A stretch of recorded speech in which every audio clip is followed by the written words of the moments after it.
Je crois littéralement. Bonsoir Jean-Jacques, bonsoir à tous vos invités, enfin à tous qui les écoutent les fondateurs de la radio. Merci. Et nous sommes le dernier vendredi du mois et vous avez choisi un livre assez contextuel. D'abord, pourquoi ce choix? Oui, parce que, vous savez, bientôt on va ce que ça veut dire la souveraineté économique, parce que souvent on manipule un peu les concepts chez nous sans savoir un peu, parce qu'on n'est pas rentré dans le détail, hein, donc la souveraineté économique. Oui, parce qu'on n'a pas très bien compris, on n'a pas mené une réflexion là-dessus. De quoi il s'agit exactement? Alors, donc, de quoi il s'agit? Bon, je voulais d'abord rendre hommage à quelqu'un qui a été maire en Njombe, qui s'appelait Eric Paul King. En réalité, je crois que son combat avait été très mal perçu, très mal compris à l'époque. C'est lui qui, le premier, avait lancé un peu la lutte contre ce qu'on appelle un peu l'optimisation fiscale. L'optimisation fiscale, ça veut dire quoi? Ça veut dire qu'une entreprise qui se délocalise un peu dans nos régions et qui bénéficie un peu, enfin, je dirais même du tout gratuit, dans la mesure où ils ne payent pas des impôts, souvent des employés sont très mal payés. Quand vous êtes par exemple à la SNPP, c'est-à-dire à Penja, là où effectivement King était maire, soit qu'il s'est battu longtemps pour que ces gens puissent payer des impôts, pour que ces impôts puissent revenir un peu à pour que la population puisse voir les bienfaits. Bien entendu, en matière d'infrastructure, bien entendu, il faut qu'il y ait une rentrée financière. Mais malheureusement, c'était très difficile pour lui parce qu'il a fini en prison, parce qu'il réclamait un peu que ces sociétés-là, enfin, c'est une multinationale en réalité, c'est pas des entreprises comme les autres, c'est des multinationales. Alors, donc, il s'est battu et malheureusement, sa vie a fini comme on le sait, par la mort, et c'est bien dommage parce que c'était le pionnier dans la lutte. Mais malheureusement, sa lutte n'a pas été vraiment bien perçue. Ouais. Alors, le problème maintenant avec le patriotisme économique, je crois qu'on ne comprend ni nos élites, ni un peu nos gouvernants ne comprennent pas du tout ce que c'est que le patriotisme économique. Pourquoi? Parce que quand on regarde un peu chez nous, un peu, depuis pratiquement les années 60, vous avez les mêmes structures des entreprises. Ça veut dire quoi? Ça veut dire que dans le portefeuille de ces entreprises, c'est toujours des entreprises d'État, les actifs, la plupart des actifs, c'est toujours des entreprises d'État qui détiennent pratiquement souvent 70-80% des actifs. 80% des actifs, donc beaucoup. C'est énorme. Et vous avez aussi le nombre, enfin, quand on parle un peu de problème d'emploi pléthorique, c'est ça, c'est-à-dire vous avez un nombre incalculable de jeunes de la classe moyenne, d'une élite un peu plus supérieure qui travaillent dans ces entreprises-là. Alors, donc, c'est ça, je crois que la perception un peu du patriotisme économique, c'était comme ça dans les années 60.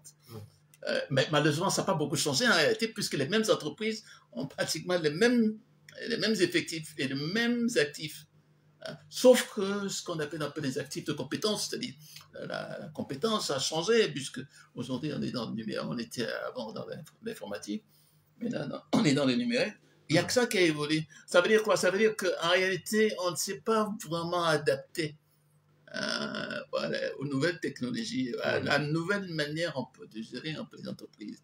Ce qui explique un peu que quand on parle aujourd'hui d'import et substitution, etc., à mon avis, je crois que c'est un abus de langage quand même. Hein. C'est-à-dire, on est un peu dans la métaphysique là. Hein. C'est-à-dire, on nous dit, bon, okay, on y est là maintenant, car on est encore très loin.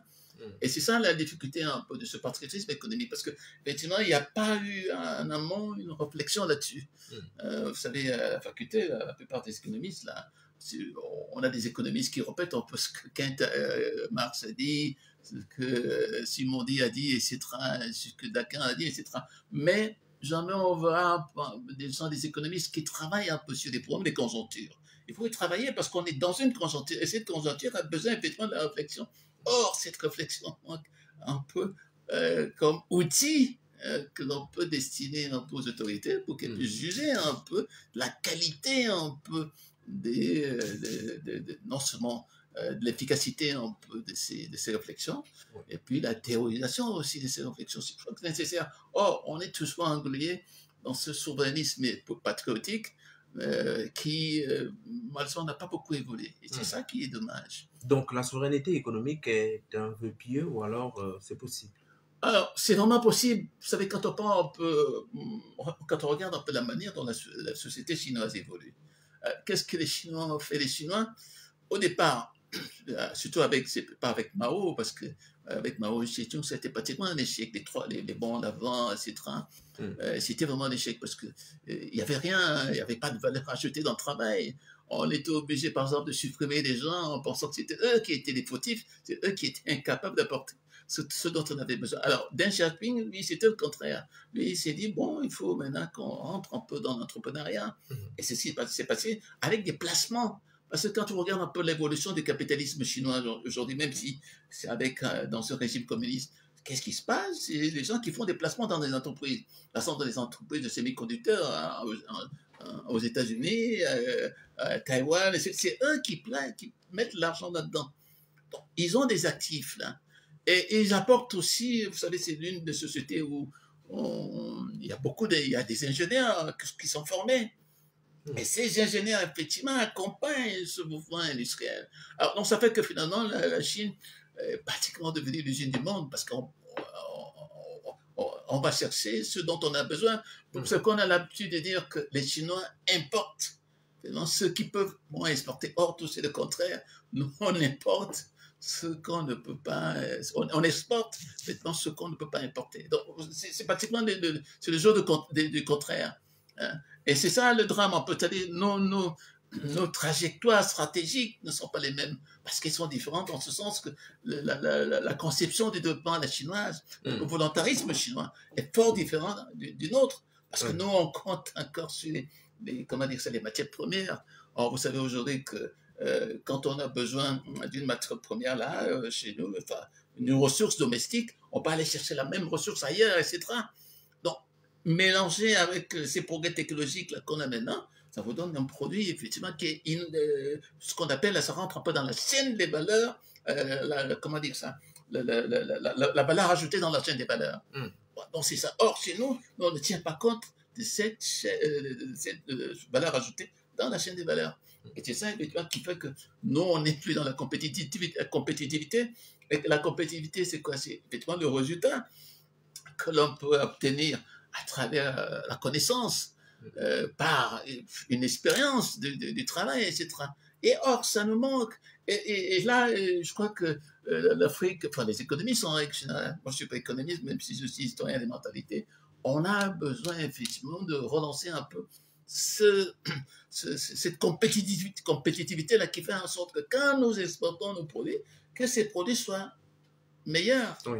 Et parce que vous savez qu'avec le capitalisme aujourd'hui, franchement, c'est difficile, quand vous tracez un peu, vous faites un peu essayez on dit débunker un produit. Qu'est-ce qui se passe? Vous vous rendez compte, ce produit, il a 1000 destinations, 1000 le fait générateur, on n'arrive même pas à le trouver. Oui. Parce qu'au fur et à mesure qu'il se déplace, c'est l'origine aussi qui change. Et là, ce capitalisme devient de plus en plus difficile. Or, comment nous on fait maintenant finalement, pour faire la même chose, c'est-à-dire en important des choses, de matériel dont nous ne disposons pas, pour qu'effectivement on ait un produit qu'on peut vendre ailleurs. Or, c'est ce dont on a besoin. Parce que nous, malheureusement, on se considère toujours comme dans un pays, ce qu'on appelle un territoire dominé. C'est-à-dire quand une entreprise multinationale arrive, elle vous impose un peu la fiscalité qu'il faut. Oui. Peut-être au regard du livre sur la souveraineté économique, quels sont les outils notamment qu'il faut pour que le Cameroun, dans un contexte de mondialisation, puisse aspirer, sinon atteindre? Alors, moi, je crois qu'il ne faut pas avoir honte de regarder ce que les autres font. Il ne faut pas avoir honte. La Chine peut servir aujourd'hui de modèle? Oui, il y a même la Corée. Parce que de quoi il s'agit? C'est que quand ça se bloque, l'économie se bloque, il faut orienter comment dire ça, ce qu'on appelle la production vers quelque part. Par exemple, c'est ce qu'on appelle un peu les spécialisations productives. C'est-à-dire, vous vous dites, par exemple, comme nous avons des cacao, on va effectivement développer ce cacao pour en faire un fleuron. Oui. Pas pour en faire une entreprise comme une autre, comme on voit chez Coca, etc. Personne ne sait si ça existe encore aujourd'hui. Donc, il faut en faire des fleurons. Donc, orientation dans une spécialisation positive. C'est comme ça que ça se passe. Les Chinois l'ont fait avec toutes le Huawei, etc. Ils le font. Bientôt, ils vont le faire maintenant pour l'aéronautique et c'est la même. Donc, c'est ça que l'Afrique doit commencer quelque part. Or, comme nous avons la matière première, c'est-à-dire les ressources domestiques, vaut mieux commencer par ces productions, ces spécialisations, en nous spécialisant dans la production du café, mais un café qui soit café qui soit de bonne qualité. Oui, les nouvelles sont plutôt très bonnes ces derniers mois pour le cacao.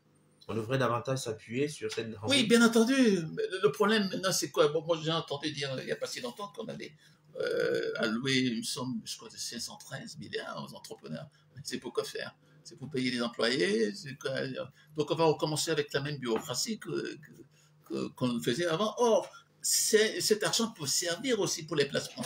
Regardez un peu la plupart des placements, que ce soit en Irlande, que ce soit en Belgique, c'est des gens qui vivent un peu des capitaux, c'est-à-dire ces capitaux qui génèrent des investissements, parce que c'est là-bas où les gens vont chercher tous ces capitaux pour des investissements. Pourquoi nous ne le faisons pas? On a une bourse, pratiquement quand vous regardez un peu la bourse de Douala, c'est pratiquement, je crois, c'est 5 entreprises, en tout et pour tout côté.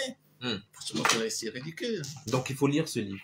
Donc, je crois que c'est un livre, un très grand livre d'économie, et ça peut comprendre un peu pourquoi il faut avoir de la liquidité, pourquoi il faut avoir des concentrations d'entreprises dans cette spécialisation politique dont je parle. Et ce livre, vraiment, à mon avis, pour les économistes, il faut vraiment le lire. Alors, nous irons en Algérie la semaine prochaine. Oui, l'Algérie, pourquoi? Parce que à partir de septembre, la semaine prochaine, il y aura des élections présidentielles.